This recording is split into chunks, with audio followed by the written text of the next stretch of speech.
그러면 이제 7번 부동산 개발론으로 가도록 할게요. 부동산 개발론. 자, 7번 보실게요.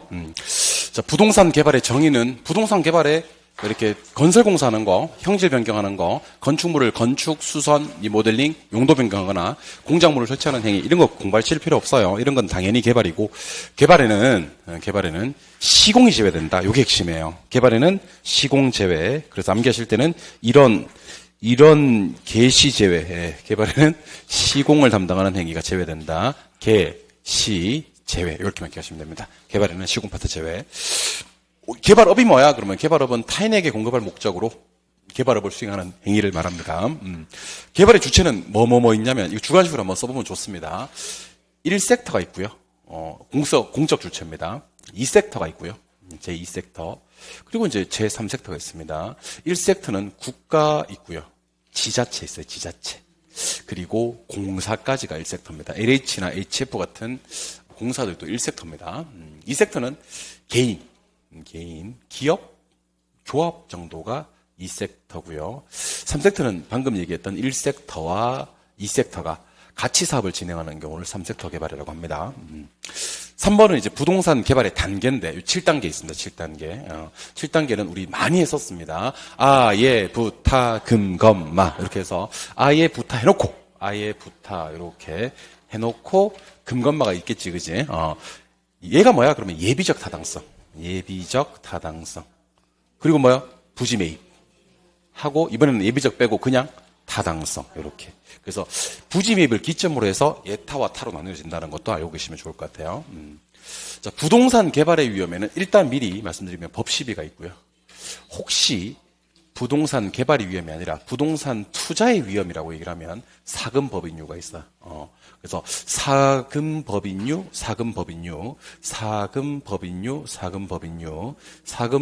투자할 때 위험이고요. 법시비는 개발할 때 위험해요. 자, 개발할 때 위험은 법시비 위험은 일단 법률적 위험부터 볼 건데 종류가 두 가지가 있어요. 이용규제 그러면 공법 하시면 돼요. 소유권 관계 그러면 사법 하시면 됩니다. 사법. 법적 힘을 줄이려면요 좀 비싸더라도 이용 계획이 확정된 토지를 구입하시는 것이 좋습니다. 그러면 거꾸로 물어도 대답할 수 있어야 돼요. 이미 이용 계획이 확정된 토지를 구입하는 것은 법시비 중에서 어떤 위험 줄이기 위해서입니까? 그러면 법률적 위험 부담 줄이기 위해서다. 시장 위험은 중요하니까 좀 이따 들어가고 비용 위험 좀 보겠습니다. 비용 위험 줄이려고 그러면요 최대 가격 보증 계약, 최대 가격 보증 계약이라는 걸 맺으시면 되는데 요거 맺는 순간 방금 소개해드렸던 비용 위험은 줄어요. 근데 처음부터 사업비가 필요 이상으로 높아질 수밖에 없다라는 단점이 있습니다. 시장 위험 줄이기 위해서는 연구 두 개랑 분석 하나를 하는데요. 일단 시장 연구라는 게 있고 시장성 연구라는 게 있거든요. 시장 연구는 수요 몇 개, 공급 몇 개 이런 거 하면서 선행하는 분석이에요. 그래서 시장성은요. 매매될지 안 될지 따지는 후행하는 분석입니다. 마지막으로 흡수율 분석이라는 게 있는데 흡수율 분석은 상당히 구체적이고 미시적 분석이에요. 시장에 공급된 부동산이 얼마만큼 소비되는지 따지는 거거든요. 얘는 추세를 파악하는 분석이 맞습니다. 근데 혹시 흡수율 분석의 목적이 뭐예요? 라고 미음이 나오잖아요. 그러면 미래 예측하는 게 목적입니다. 미래를 예측하는 것이 목적이다. 그래서 흡수율 분석은 추세를 판단하는 분석은 맞습니다만 흡수율 분석하는 목적하고 미음이 나오면 미래 예측하고 미음이 나와줘야 된다는 것을 알고 계시면 좋을 것 같아요. 근데 우리 부동산을 통틀어서 분석이라고 하면 딱 두 개 분석이 있습니다. 하나는 민감도 분석이라는 게 있고요. 또 하나는 이제 흡수율 분석이라는 게 있습니다. 자, 민감도 분석이라는 건 뭐냐면 일단 투입 요소를 변화시켰을 때 그 투자 내 결과치가 어떠한 영향을 받는지를 분석하는 기법은 민감도 분석이고 시장에 공급된 부동산이 얼마만큼 소비라는 말 대신에 뭘 써도 되냐면 뭐 분양도 괜찮고요. 매매도 괜찮고요. 뭐 소비도 괜찮고요. 그러니까 팔렸는지 안 팔렸는지 따지는 게 흡수율 분석이에요. 흡수율 분석은 추세를 파악하는 거 맞거든요. 오케이? 근데 이 목적이 뭐야? 그러면 뭐라 그런다 그랬어요? 미래 예측. 그러니까 아직도 민감도 분석과 흡수율 분석 이거 두 개 구분 못 하시는 분들은 공부가 전혀 안 된 상태라고 저는 간주해 버릴 거예요. 한번 해볼까?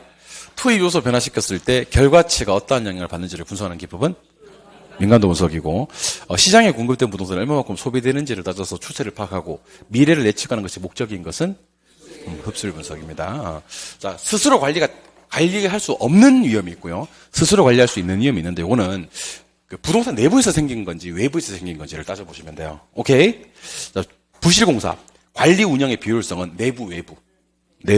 이거는 스스로 관리할 수 있는 위험으로 봐야 됩니다. 근데 매장 문화재 출토, 거시적 시장 환경 변화, 사회 간접 자본 시설의 확충 지연, 행정 변화 이런 것들은 스스로 관리할 수 없는 위험이 되는 거죠. 맞죠? 예, 그러니까 문화재 출토되고 이러면 좀 골치 아프나 봐요. 자꾸 보호적으로 묶어버리고 개발이 안 되고. 작년에 그 인구 유출 1등 뭐 이렇게 인구 유출이 경상북도가 인구 유출이 많다 그러더라고요. 경상북도 중에서도 인구 유출 그러니까 인구 대비수 가장 많은 데가 경주래요. 경주는 젊은 친구들이 자꾸 떠나나 봐요. 왜냐하면 문화재가 자꾸 출토되니까. 뭐 개발이 안 돼. 개발이 안 되고 다 보전적으로 묶어버리니까 그런가 봐요. 그렇다고 해서 그러다가 뭐 관리할 수도 없는 거고 외부에서 생긴 거니까 그죠? 그러니까 내가 땅을 하나 샀는데 거기 문화재가 출토되면 좋겠어요, 안 좋겠어요? 우리 땅에서 그러니까 금관이 나오다니 막 그 좋아? 그렇지 않지. 그러니까 관리할 수 없는 위험이에요. 오케이. 자, 부동산 개발의 타당성 분석은요. 저 따라 한번 해보세요. 지시성. 타투. 타투는 타투인데 무슨 타투냐면 지시성 타투예요. 지가 뭐예요? 지역경제. 시는 시장 또 시장성 또 타당성 또 투자. 질문. 투자는 타당성 있을 때예요? 시장성 있을 때예요?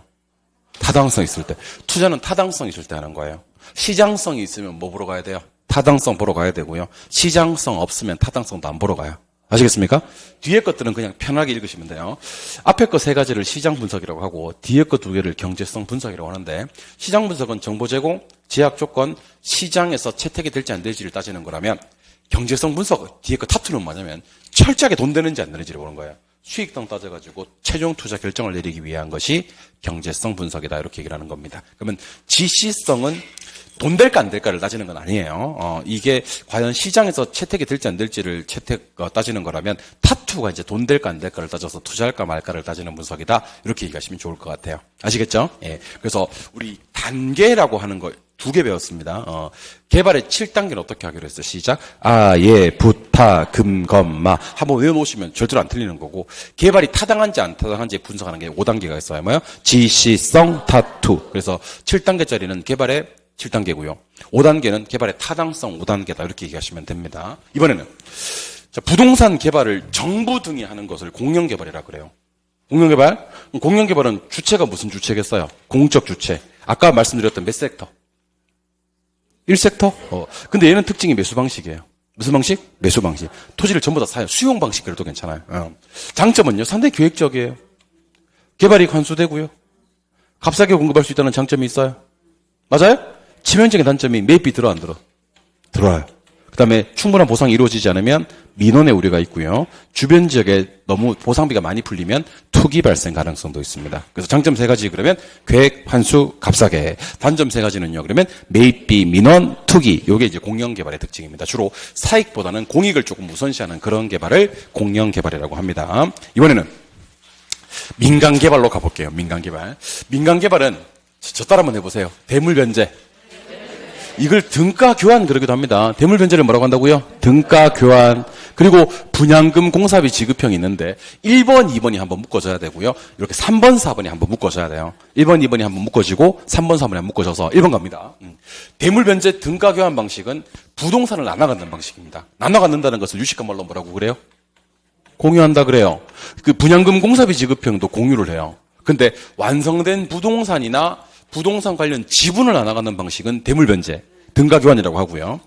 돈으로 나눠가는 방식, 분양 수익으로 나눠가는 방식이 분양금 공사비 지급형입니다. 근데 이 2가지 방식은요. 이익기속의 주체가 그럼 몇 사람?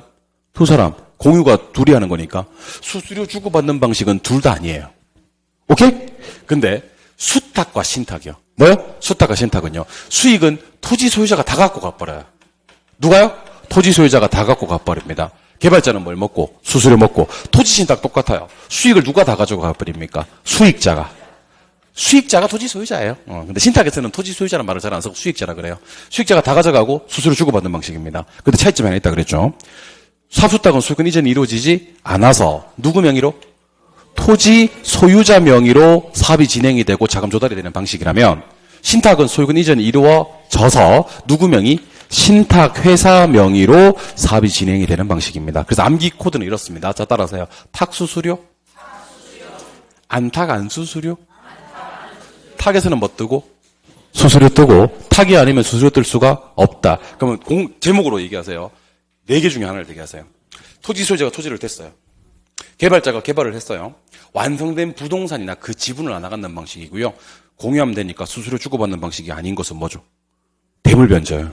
네 글자로는 등가 교환 그렇기도 합니다. 이번에는 토지 소유자가 토지를 댔어요. 개발자가 개발했고요. 분양 수익으로 나눠갖는 공유하는 방식입니다. 수수료 주고받는 방식은 아니고요. 분양금, 공사비, 지급형. 토지 소유자가 토지를 댔어요. 개발자가 개발을 했어요. 근데 토지 소유자 또는 수익자가 다 갖고 가버려요. 개발자는 수수료 먹고요. 그런데 이 모든 일련의 과정들이 소유권 이전이 이루어진 채로 사업이 진행이 되면 뭐예요? 쉰탁이에요. 소유권이 이루어지지 않은 채로 토지 소유자 명의로 자금 조달이 되고 사업 진행이 되면요. 사업 수탁이 되는 겁니다. 주관식으로 물어도 대물변제, 등가교환이랑 분양금 공사비 지급형이랑 사업 수탁이랑 토지 신탁을 구분해낼 줄 아는 사람이 시험장 들어갈 때가 임박한 게 된 거예요, 여러분들. 아시겠습니까? 지금은 들어가면 안 되는 거예요. 절대 안 납니다, 진짜. 아시겠어요? 지금은 얘들이 어디 있는지도 모르는데 한참 들어도 공법인지 개론인지도 몰라. 아시겠어요? 만약 공법 선생님이 지금 여기 막 읽어주잖아. 아, 이 공법이었구나. 그런다니까. 내가 공법 내용을 내가 막 읽어주면, 아, 이거 개론이었구나. 이런다니까. 한장한다니까. 아무튼, 계속합니다. 재개발. 자, 재개발은 종류가 이런 재개발이 있습니다. 보전 재개발이라는 게 있고요. 수복 재개발이라는 게 있고요. 개량 재개발이라는 게 있고요. 철거 재개발이 있습니다. 그래서 오늘 제목을 좀 기억하시는 게 일단 좋습니다. 자, 따라서요. 보전, 수복, 개량, 철거. 자, 사전에 방지하기 위한 재개발이 무슨 재개발? 보전 재개발, 사전 보전 저렇게 암기하시면 돼요. 현재 대부분의 시설을 그대로 보존하면서 노후 불량화 요인만을 제거하는 것은 수복, 확장 개선 첨가하는 것, 개량, 완전히 갈아엎는 것, 철거입니다. 오케이? 그래서 사전이면 뭐예요? 보전, 그 요인만을 제거하는 것은요. 수복, 확장시키는 것은요. 개량, 완전히 갈아엎는 것. 철거. 정비사업은 제목이 중요합니다. 뭐가 있는데 일단. 주거환경 개선 사업, 재개발 사업, 재건축 사업이 있는데 저는 뭐만 보기로 했어요? 노후 불량화된 건축물만 보기로 했습니다. 오케이? 노후 불량화된 건축물이 정비 기반 시설만 보기로 했죠. 죄송합니다. 정비 기반 시설만 보기로 했습니다. 정비 기반 시설이 양호하면 뭐예요?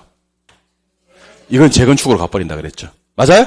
그러면 뭐가 있는데? 정비 기반 시설이 열악하냐, 극히 열악하냐 한데, 극히 열악할 때는 뭐 해야 돼요? 주거 환경을 개선해 주셔야 되고요. 오케이? 열악할 때는요, 재개발해 주셔야 됩니다. 양호할 때는요, 재건축 해 주셔야 됩니다. 오케이? 양호하면 재건축, 열악하면 재개발, 극히 열악하면 환경 개선. 이런 걸 안 틀렸으면 좋겠어요, 진짜. 그러니까 지금 머릿속에 넣으세요. 왜냐면 정비사업은 꼴랑 3개밖에 없으니까. 자, 정비 기반 시설이 열악하면, 재개발, 극히 열악하면, 주거환경 개선, 양호하면, 재건축, 이렇게 얘기하시면 됩니다. 오케이? 네, 오케이. 그 다음에 이번에는, 지금 봅시다. 여기가 어느 구역인지 아세요? 도시개발 구역이에요. 어디 구역이라고요? 도시개발. 도시개발 구역 안에서 주거, 상가, 산업, 유통, 이런 거 하는 거거든요. 이런 것들을 우리는 무슨 사업이라 그래요? 도시개발 사업이라 그래요. 맞아요? 도시개발 사업은 구역이 어떤 구역이어야 돼요? 도시개발 구역이어야 돼요. 종류는 몇 가지 사업이 있죠? 3가지. 첫 번째, 수용, 사용에 의한 방식이 있습니까? 또. 환지가 있습니까? 또. 혼용하는 방식입니다. 그럼 혼용이란 건 누구와 누구를 혼용한다는 거죠? 수용, 사용과 환지를 혼용하는 방식입니다. 오케이? 자, 아파트 재건축 사업할 때 뭐가 구성이 될 건데? 조합이 구성이 될 건데, 조합은 어떻게 하면 좋고 어떻게 하면 안 좋은지를 얘기해 주시기 바랍니다. 건설 자재 가격 하락, 일반 분양분의 분양가는 상승, 조합원 부담금은 인하, 용적률은 올라가야 돼요. 이주비 금리는 하락, 공사기간 짧아야 돼요. 기부채납은 이거 조심하. 기부채납은 조합이 시한테 하는 거예요. 그 채납은 감소되는 게 좋아요. 이거 조심하. 기부채납 기부 체납 감소되는 게 좋은 거예요. 반대는 부정적 영향이니까 자재가가 오르고 일반 분양 가격 떨어지고 조합원 분담금 올라가고 용적률 인하되고 이주비 금리 올라가고 공사 기간 길어지고 기부 체납 증가되면 불리한 겁니다. 이해하셨죠? 예. 이런 것 들어갔다가 조금 뭐라고 해야 되나 속도를 높여서 해도 할 수 있었으면 좋겠고요. 이번에는 환지입니다. 환지는 일단 재개발인가요? 신개발인가요? 신개발 하시고 자, 택지 개발 사업을 했어요. 그리고 위지면 같은 걸 봐요. 위지면 보고요. 마지막에 당초 토지 소유자에게 많은 거다 그래야 돼요. 재분배하는 방식입니다. 재매각이 아닙니다. 아니면 이렇게 얘기하셔도 괜찮아요. 미개발 토지를 토지 이용 계획에 따라서 구획 정리해주고, 무슨 정리해주고? 구획 정리해주고, 일단 기반 시설을 갖춰야 됩니다. 기반 시설을 갖춘 다음에, 좀 이용 가치가 높은 도시형 토지로 전환시키는 것을 환지라고 부르기도 합니다. 그래서 환지는 위지면 해서 보고 택지 개발 사업이 끝나고 나서 토지 소유자에게 재분배하는 방식이다 하셔도 되고 구획 정리해서 기반 시설 갖추어서 이용 가치가 높은 토지로 전환시키는 거다 하셔도 됩니다. 자, 여러분들 우리 BTO하고 BTL하고는요 끝날 때까지 끝난 게 아니다고 했던 거 혹시 기억나십니까? 얘가 짓습니까? 그 소유권은 뭐합니까? 이전 이까지 똑같지? 둘 다 뭘 받아요? 운영권 여기까지는 똑같다니까. 근데 그렇게 끝나버리면 BT 온데 그 운영권을 임차한다 또는 뭐 임대한다 이런 말이 또 끝나면 뭐야? BTL이 되는 겁니다. 그리고 구분하는 기준이 하나 더 있어요. BTO 방식은요. 도로, 터널, 철도, 항만과 같은 교통시설에 적합해요. 무슨 시설? 교통시설. BTL은 학교 건물, 기숙사, 도서관, 군인 아파트 이런 것들을 우리는 뭐라고 부르냐면 교육, 문화, 복지시설이라 그래요. 하실 수 있겠어요? BOT 방식은 짓고 운영해요? 소유 운영하다가 마지막에 이전하는 건가요? 예. BLT 방식은 짓고 임대 임차해요? 해먹고 마지막에 이전시키는 것을 BLT 방식이라고 합니다. BO 방식은 짓고 지가 소유해요? 그 지가 운영도 해버려요?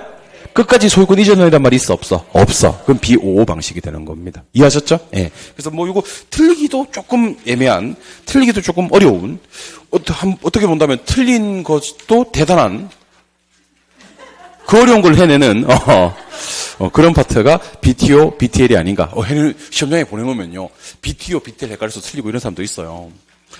정말 너무 안타깝습니다, 여러분들. 보람이 없는 사람들이 있습니다. 보람이 없는 사람들이. 정신줄 바짝 잡고 이런 부분을 맞춰주셔야 됩니다. 이번에는 부동산 관리 한 페이지, 부동산 마케팅 한 페이지 보고 마무리합시다. 오케이? 다음 주는 감정평가론 하고.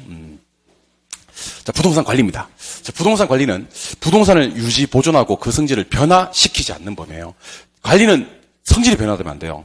변화시키지 않는 범위 내에서 부동산을 이용 개량하는 건데 종류가 두 가지가 있습니다. 눈으로 봤을 때 외형이 변하는 거랑 안 변하는 거. 옆에서는 외형 변화가 되지 않았다. 그럼 유지했다. 예. 오케이? 외형이 변화되었다. 그럼 이거는 개량한 거예요. 아시겠어요? 예. 그래서 나중에 이제 시험 끝나고 한 달 정도 뒤에 합격자 모임 같은 거 할 때 제가 여러분들한테 유지 잘하셨네요? 이렇게 얘기를 했어요. 그럼 외형은 그대로란 얘기야. 근데 유지가 잘 됐다. 근데 갑자기 개량을 잘하셨네요? 그러면 외형이 바뀌었다는 얘기지. 가장 좋은 개량이 뭐냐면 다이어트 같은 거예요. 아시겠죠? 예. 우리 시험 끝나고 우리 같이 살도 좀 빼보고 그래요. 아시겠죠? 예. 너무 많이 드시더라. 먹는 거 갖고 지랄해서 미안한데 너무 많이 먹어요. 맨날 앉아 있으면서 그렇게 많이 먹을 수가 없어요. 정말 대단한 많이 먹습니다, 여러분들. 너무 많이 드십니다. 아무튼 우리 시험 끝나고는 살도 좀 빼야 될 것 같습니다. 왜냐면 우리는 대인 활동을 해야 되거든. 사람들 만나야 되는데 지금 이렇게 드셔서는 곤란합니다. 아시겠어요? 예, 좀 움직이고 살도 좀 빼고 해야 될 것 같습니다. 저부터도 좀 빼야 될 것 같습니다, 여러분들. 나도 대인 활동인데 좀 너무 처먹어가지고 내가 운동 좀 시작하고 해야 될 것 같습니다. 아무튼 계량은 외형이 변하는 거예요. 유지는 외형이 안 변하는 거고. 자, 부동산 관리는요. 무슨 관리가 있냐면 시설 관리라는 게 있어요. 일단은 시설 관리. 그다음에 건물 임대차 관리라는 게 있어요. 건물 임대차 관리. 마지막으로 자산 관리라는 게 있습니다. 동의어 좀 알려드리겠습니다. 시설 관리는 유지 관리, 영어로는 FM이라 그래요. 건물 임대차 관리는 아주 유명합니다. 이거. 재산 관리, 프로퍼티 매니지먼트라고 해서 PM이라고 합니다. 자산 관리는 투자와 관련된 관리입니다. 그래서 영어로는 에셋 매니지먼트, AM이라고 합니다. 자, 설비 운전 보수, 에너지 청소, 방범 방제, 외주 관리 이런 것들은 시설 관리고요. 자, 수지 비임 이로 암기합니다. 수지 비임은 PM입니다. 무슨 관리? 재산 관리. 자, 여동생 남편 매제가 프로폴리스를 팔아서 자산 증식에 성공을 했다. 이렇게 암기하시면 된다 그랬죠. 요거 자산 관리입니다. 좀 조심하셔야 될 게 잘 들어. 수입, 지출, 비용, 임대차는 PM이야, AM이야? PM이야. 근데 메인 매각, 재개발, 재투자, 포트폴리오, 투자 리스크, 프로젝트 파이낸싱 이거는 AM입니다. AM하고 PM은 구분하셔야 됩니다. FM은 너무 쉬워요. 설비, 운전 보수, 에너지, 청소, 방범 방제 이런 거 너무 쉬우니까 그건 참고하시고 여러분들은 시설 관리 됐고 재산 관리 PM과 자산 관리 AM 위주로 공부해 주시면 됩니다. 아시겠죠? 네, 이번에는 복합적 관리. 자, 복합적 관리는 일단은 법경계 관리가 있습니다. 법, 경기, 법률적, 경제적, 기술적 관리가 있는데 죄송합니다. 순서가 다르네. 죄송합니다. 법경계 관리가 있는데 여기처럼 권리관계 조정, 공법상의 규제관계, 토지 도난 방지 대책 이런 것들이 법률적 관리예요. 무슨 관리? 법률적. 손익분기점, 회계관리, 수지관리 이런 것들이 경제적 관리. 위생설비 보안 보전 관리 이런 것들이 기술적 관리입니다. 근데 제가 두 가지씩만 좀 소개를 해드리겠습니다. 기술적 관리에서는요, 건물과 부지의 부적응을 개선한다든지 물리적, 기능적 하자를 발견해서 필요한 조치를 취한다든지 이런 것들은 기술적 관리로 들어가고 손익분기점 파악, 회계관리, 수지관리 하나 좀 기억하셔야 될 게 인력관리가 있습니다. 자, 인력관리는 무슨 관리로 들어간다? 경제적 관리로 들어갑니다. 그 다음에 법률적 관리는요, 대표적으로 계약관리 같은 거 있습니다. 자, 계약이 제대로 이행되고 있지 못하면요, 법적인 책임 문제가 수반이 되거든요. 계약관리는 법률적 관리입니다. 계약관리, 법률, 인력관리, 경제, 건물과 부지의 부적응 개선, 물리적 기능적 하자를 발견해서 필요한 조치를 취하는 거, 기술적 관리. 바꿔서 많이 나오니까 기억하셔야 되고요. 이번에는 OX로 대답하셔도 되고 화살표시 위로 아래로 이렇게 물으면 위로 아래로 대답하셔도 됩니다. 자, 일단 대답하세요. 자가관리입니다. 기밀 유지는? O. 친절한 거? O. 종합적 관리? 돼요. 신속? 해요. 신뢰도? 높아요. 여기까지 장점. 단점 갑니다. 본업에 열중할 수가 없어요. 그리고 타성화돼요. 전문성은 떨어져요. 오케이? 위탁 관리는 기밀 유지 잘 안 돼요. 친절하지 않아요. 종합적이지 못해요. 신속하지 못하고 신뢰도 문제될 수 있습니다. 장점 갑니다. 본업에 열중할 수 있고요. 타성화 방지돼요. 전문성은 높아지고요. 오케이? 예. 혼합 관리는 책임 소재가 불명확하다 그래야 됩니다. 책임 소재가 뭐예요? 불명확. 그리고 굳이 하나를 더 얘기한다면 이게 업자들 간에 긴밀한 협조가 잘 이루어지지 않을 수가 있습니다. 그래서 여기다 옆에다가 협조 X, 업자 간에 협조가 잘 이루어지지 않을 수 있다. 하나 더 추가해 주시면 좋을 것 같아요. 답 쪽에다가. 그다음에 임차자 선정과 임대차 유형이라는 표현이 나오거든요. 주거용은요, 유대성이라는 걸 보고요. 총임대차, 조임대차라는 걸 써요. 매장용은 돈 버는 거, 가능 매상고를 보고요. 비율임대차라는 걸 써요. 비율임대차. 공업용은요, 적합성이라는 걸 보고 순임대차라는 걸 쓰는데 몇 차 순임대차가 일반적이냐면 3차 순임대차가 일반적입니다. 근데 시험 뭐만 나오냐면 요 매장용 부동산에 비율임대차만 시험에 나오거든요. 자, 지금부터 제가 비율임대차, 저하고 비율임대차 공부한 적 있다 없다? 있다. 자, 잘 들으세요. 여기다가 매출액 그려요. 매출액을 넣어요. 오케이? 그 다음에 또 뭐를 넣냐면, 매출액을 넣었으면, 이번에는 이걸 넣어요. 잠깐만. 매출액을 넣었으면, 아니요. 흰색이야. 오케이. 여기다가 손익분기점을 넣어요.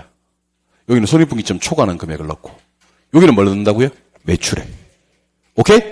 여기까지는 기본 임대료를 내고요. 여기는 추가 임대료를 내고요. 둘을 더해서 임대료를 구해요. 둘을 뭐해서? 더해서. 왜 이래? 뭐야? 잠깐만. 요걸로 해요. 오케이. 요거. 근데 여기다가 퍼센테이지 요율을 여기다 때립니다. 자, 그러면 출발 한번 해보겠습니다. 매출액을 넣어보겠습니다. 제곱미터당 얼마인데? 30만 원인데. 제곱미터당 얼마인데? 30만 원인데. 몇 제곱미터야? 500제곱미터 맞습니까? 요거구나. 겹쳐져가지고, 죄송합니다. 30만 원 500제곱미터죠? 이거 얼마? 1억 5천 하시면 됩니다. 얼마요? 1억 5천이요? 1억 5천. 1억 5천. 1억 5천을 뭐와 뭐로 나눕니까? 손익분기점과 초과하는 금액으로 나눕니다. 손익분기점 얼마예요? 7천만 원입니다. 그럼 좀 천천히 대답해 주세요. 손익분기점이 얼마면? 7천만 원이면 초과되는 금액은 얼마일 거다? 8천일 거다. 그래야지 얼마가 되니까? 1억 5천이 되니까. 손익분기점까지는 기본 임대를 낸다 그랬습니다. 기본 얼마? 7만 원입니다. 맞아요? 7만 원. 근데 몇 제곱미터야? 500제곱미터였죠. 맞아요? 7호. 그러면 3,500만 원을 냅니다. 오케이? 초과 부분은 퍼센테이지 적용합니다. 얼마요? 15%. 계산기 빨리 꺼내세요. 계산기 빨리 꺼내서 8,000 곱하기 15% 때려봐요. 8,000 곱하기 15%. 계산기 얼마 떠요? 1,000? 1,200만 원 떠요? 예, 요 두 개 더 하시면 돼요. 두 개 더 하시면. 그럼 얼마요? 4,700만 원이 임대료가 됩니다. 아시겠습니까? 예. 그래서 여러분들, 원하는 자리만 좀 잘 기억해 놓으세요. 여기 뭐 구하고요? 매출에. 둘로 나눌 거예요. 뭐요? 손익분기점, 초과 부분. 손익분기점까지는 뭐를 내고요? 기본 임대료. 초과 부분에 대해서는 요율을 적용해서 하시면 돼요. 초과 부분에 대해서는 뭘 적용해서? 요율을 적용해서 뭐 내고? 추가 임대료. 방금 얘기했던 무슨 임대료와 무슨 임대료를 더해서? 기본 임대료와 추가 임대료를 더해서 임대료 결정을 하는 겁니다. 이해하셨어요? 좋습니다. 그리고 건물의 수명 단계입니다. 자, 7번 보시고 건물의 수명 단계는 따라하십니다. 전신 안높이, 전개발 단계, 신축 단계, 안정 단계, 노후 단계, 폐물 단계인데 주요 특징들 지금부터 소개해드립니다. 전개발 단계는 아직 용지에 있는 상태 맞습니까? 신축 단계는 건축물이 완성된 단계로서 유용성이 최고인 단계입니다. 그래서 암기할 때 이렇게 암기하기로 했죠. 유신. 유용성 높은 단계는 뭐다? 신축이다. 동우 유신의 유신. 안정 단계는 5단계 중에서 가장 장기이며 수명을 결정하는 단계예요. 그래서 지출을 하려거든 어디서 하세요? 안정에서 하세요. 노후 단계는 건물이 급격히 악화되는 단계입니다. 지출을 엔간하면 뭐 하고요? 억제하고요. 교체를 계획하는 게 좋아요. 교체 계획. 완전 폐물 단계는요. 쓸모가 없어지는 단계예요. 아예 쓸모가 없어지는 단계. 교체를 전제하는 단계입니다. 그래서 문제 풀다가 이렇게 순서가 좀 중요한 게 몇 개가 있거든요. 제가 소개를 해드릴 테니까 저를 한번 바라봐 주세요. 이거 외워놓으시면 한 문제는 반드시 여러분들이 품으로 갑니다. 10번 보세요. 여러분 혹시 버제스 아세요? 버제스? 무슨 이론이죠? 동심원 이론. 맞아요? 순서 5개 혹시 아세요? 뭐? 순서가 중요합니다. 그럼 중심 업무지구, 점이지대, 저급, 고급, 통근자 맞아요? 예, 오케이. 그리고 여러분들 혹시 부동산 개발 아세요? 개발? 7단계 있는데 뭐요?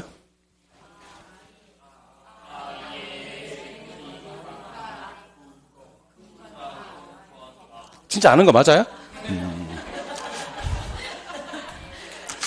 예, 아이디어, 예비적 타당성, 부지 매입, 타당성, 금융건설 마케팅. 오케이? 부동산 개발의 타당성, 개발의 단계가 아니라 타당성 5단계. 시작.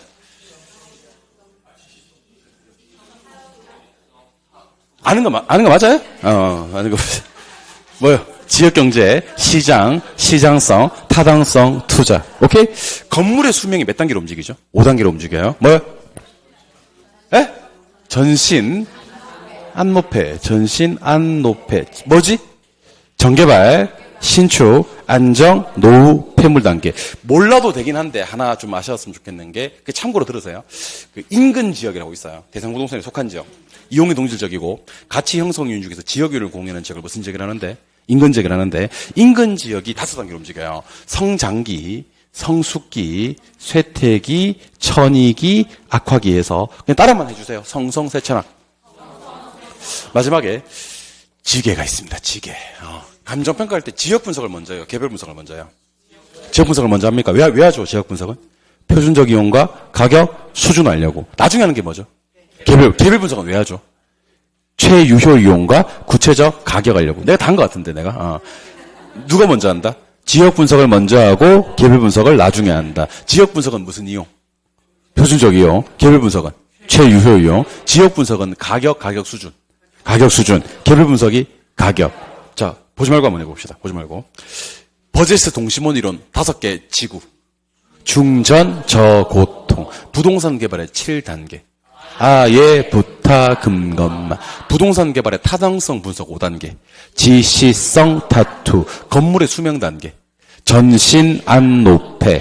그리고 요거는 내가 할게요. 인근 지역의 생애 주기가 성성세천악. 그래서 성장기, 성숙기, 세태기, 천이기, 악화기인데 요거는 왜 안 해드렸냐면 최근 10년간 나온 적이 한 번도 없어요.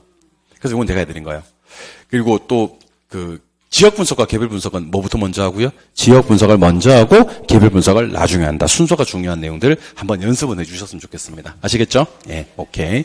중전저고통, 아예부타 금건마, 지시성 타투, 전신안높회, 성성세천악, 지개였습니다. 오케이. 이번에는 요거. 마지막입니다. 부동산 마케팅. 자, 부동산 마케팅은요. 무슨 마케팅 있는지를 자꾸 마케팅 나올 때마다 시험에서 틀리는 사람 있잖아. 그지? 요 빈칸 한번 잡숴봐. 요거 한번 잡수고 나면요. 앞으로 부동산 마케팅 안 틀려요, 여러분들. 그리고 빈칸 노트는요. 회독 횟수랑 점수가 정비례합니다. 정말 좋은 자료예요. 공부가 잘 안 된다. 그럼 어떻게 하면 된다? 답만 봐도 된다. 그럼 답 보는 게 효과가 있나? 있다. 답 보는 게 효과가 있다. 물론 궁극적으로는 저 답을 안 보고 빈칸을 다 메꾸셔야 되겠지만 공부 잘 안 된다. 빈칸 메꾸려고 하니까 막 눈도 침침하고 죽겠다. 막 잘 안 보인다. 막 두 개로 보인다. 막 하시는 분들은 정답을 보면서 공부하시는 것도 큰 도움이 된다는 거. 아시겠죠? 갑니다. 부동산 마케팅은 무슨 마케팅이 있어요. 시작. 시장점유 마케팅이 있고, 그 다음 고객점유 마케팅이 있고, 그 다음 관계 마케팅이 있습니다. 맞아요? 시장점유 마케팅은 누구 중심인가요? 공급자 중심인가요? 고객점유 마케팅은요? 수요자 중심이고요. 관계 마케팅은요? 수요자와 공급자의 상호작용을 중시하는 마케팅입니다. 왜 이래, 씨. 이거 아닌데. 이거 관계 마케팅입니다. 관계 마케팅은요, 공급자와 수요자의 상호작용을 중시하는 마케팅입니다. 그럼 시험에서는 일단 제일 안 중요한 게 관계 마케팅이거든요. 그래서 이거는 브랜드와 관계가 돼요. 뭐야? 브랜드. 잘 나오지도 않아, 이거는. 시험은 무조건 1번 아니면 2번이야, 사실은. 시장점유 아니면 고객점유야. 시장점유는 누구 중심? 공급자. 고객점유는 수요자. 근데 시장점유 마케팅은요, 표적시장, 틈새시장 이런 말이 나오고요. 보통 요 시장점유 마케팅은요, 자, 따라해보세요. 마케팅, 믹스가 MIX 맞나? 이거 갖다가 마케팅 믹스 해도 되고, 포피 믹스 해도 돼. 오케이? 두 번째는요, STP라고 해. 뭐야? STP. 그러면 마케팅 믹스, 포피 믹스나 STP는 무슨 점유? 시장 점유. 고객점유 마케팅은 저 따라하세요. 아이다. 자, 아이다를 갖다가 여러분들 궁극적으로 다 한번 써봤으면 좋겠습니다. 아이다를. 아이다는 첫 번째는요. 텐션. 두 번째는요. 인터레스트. 세 번째는요. 디자이어. 오케이? 마지막 네 번째는요. 액션. 이렇게 하고 어텐션이 뭐지? 주의. 주목하셔도 돼요. 인터레스트는요. 관심. 흥미라고 하셔도 돼요. 디자이어는요. 욕망하셔야 됩니다. 마지막 액션은요? 행동. 요거 갖다가 우리말과 영어를 다 써보셔야 됩니다. 한번 꼭 써보세요. 참고로 말씀드리면 어텐션 할 때는 T가 2번 나와요. 내가 왜 하고 있는지 모르겠지만 인터레스트는 T가 또 한 번 나오고 그런다? 연습하셔야 돼요. 예. attention, interest, desire, action. 주의, 주목, 관심, 흥미, 욕망, 행동의 단계라는 것을 꼭 좀 기억하시고, 이게 시험에 decision이라고 한번 나온 적이 있습니다. 결정이라고. 틀리게 나온 적이 있고, attention이랑 action을 바꿔서 한번 나온 적이 또 있습니다. 순서가 중요합니다. 오케이? 자, 그러면 이번에는 이거 한번 해볼까? SNS, 블로그 같은 거 활용하는 건 무슨 마케팅? 이 바이럴 마케팅이라고 합니다. 이 바이럴입니다. 이 바이럴. 오케이. 바이럴 마케팅이라고 합니다. 여러분들 STP 전략은요? 일단 따라하세요. S. T, P, D에 모음이 나와요.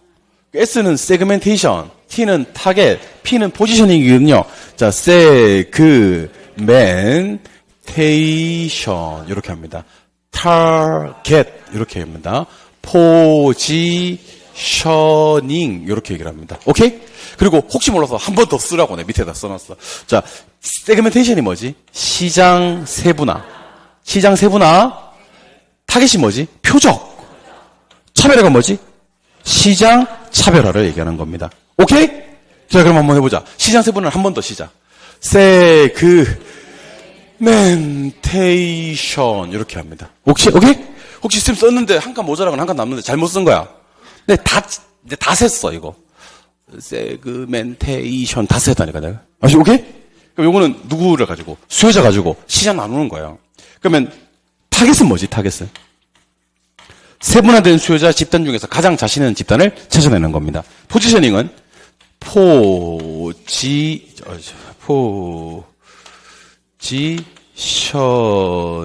이렇게 하는 건데 동일한 표적 시장을 갖는 다양한 공급 경쟁자들 사이에서 내 상품을 어디에 위치시킬 것인가, 고객 인식 속에 어떻게 각인시키도록 할 것인가를 노력하는 것을 포지셔닝, 차별화 전략이라고 얘기를 합니다. 좋아요? 마케팅 믹스 뭐라고 하기도 한다 그랬어요? 포피. 자, 포피 첫 번째 P 뭐? 플레이스. 그다음 프로덕트. 그다음 프라이스. 그다음 프로모션. 자, 첫 번째 뭐라?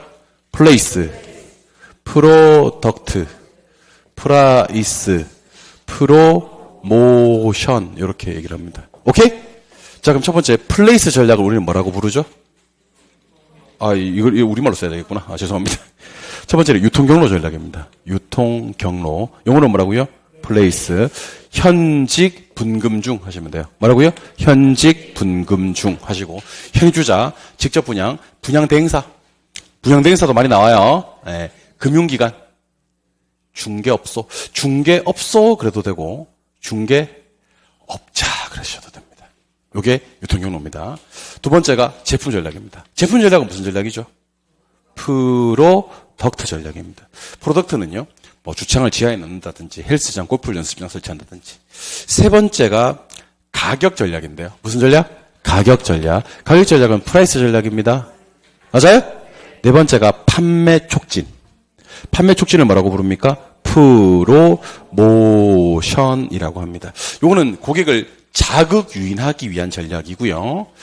대표적인 전략이 경품 제공 전략입니다. 오케이? 가격 전략은 경쟁업체랑 똑같은 가격 받는 전략을 뭐라 그래요? 시가. 다수 고객 확보하고 싶을 때는 저가. 제품 차별성 있을 때는 고가. 참고로 리을과 미음은 똑같은 말이에요. 동일한 자재를 썼지만 무슨 가격? 다른 가격. 구매량을 늘리기 위해서 가격을 다르게 판매하는 정책을 신축 가격 정책이라 해도 되고, 무슨 가격? 신축 가격. 아니면 적응 가격 정책이라고 하셔도 됩니다. 무슨 가격? 적응 가격. 학자들에 따라서는 같은 말로 처리하게 돼요. 그러니까 어떻게 공부하시면 좋으냐면, 경쟁업체랑 같은 가격을 받는 전략은 뭐고요? 시가. 다수 고객은 저가. 제품 차별성이 있을 때는 고가. 가격을 다르게 받는 정책을 신축해도 되고 적응 가격 전략 하셔도 되는 겁니다. 이해하셨죠? 예, 그렇게 보시면 됩니다. 그래서 부동산 마케팅 파트는요, 어느 때보다도 영어 같은 거, 글자 같은 거 이거 한 개도 빠짐없이 다 써보시고, 제 생각에는 여러분들 뭐로 가도 서울로만 가면 되거든요. 그러니까 그 답 없는 걸 먼저 보지 마시고 답 있는 걸 먼저 한번 쭉 봐도 괜찮아. 아시겠죠? 여러분들 답 보는 걸 너무 겁내하지 마. 막 어떤 분들은 막 답 안 보려고 막 길을 쓰더라고. 그러고 모르지 말고 답을 보더라도 궁극적으로 알기만 하면 돼. 아시겠어요? 그래서 먼저 답 있는 걸 한번 쭉 보고, 이 얘기구나 하고 나서 빈칸을 메꿔보면 오히려 시간을 좀 더 절약할 수가 있습니다. 아시겠죠? 답을 봐도 돼요. 답을 봐도 되니까 왼쪽에 놔둔 거야. 답 보면 안 되면 원래 답을 없앴을 거야. 아시겠어요? 답 보는 거 거부감 갖지 말고 맨날 답 보세요. 답 보는 거 괜찮으니까. 오늘은 여기까지 하도록 할 겁니다. 다음 주는 감정평가론. 오늘 자료 나갔습니다. 예, 그대로 가져오시고 감정평가론 하고, 혹시 제가 시간이 남을지 안 남을지를 판단해 보고요. 남으면 하나 더 나갈 거고요. 안 남으면 다음 주는 감정평가론만 진행하도록 하겠습니다. 고생 많이 하셨고요. 다음 주까지 힘찬 한 주 되시기 바랍니다. 수고하셨습니다.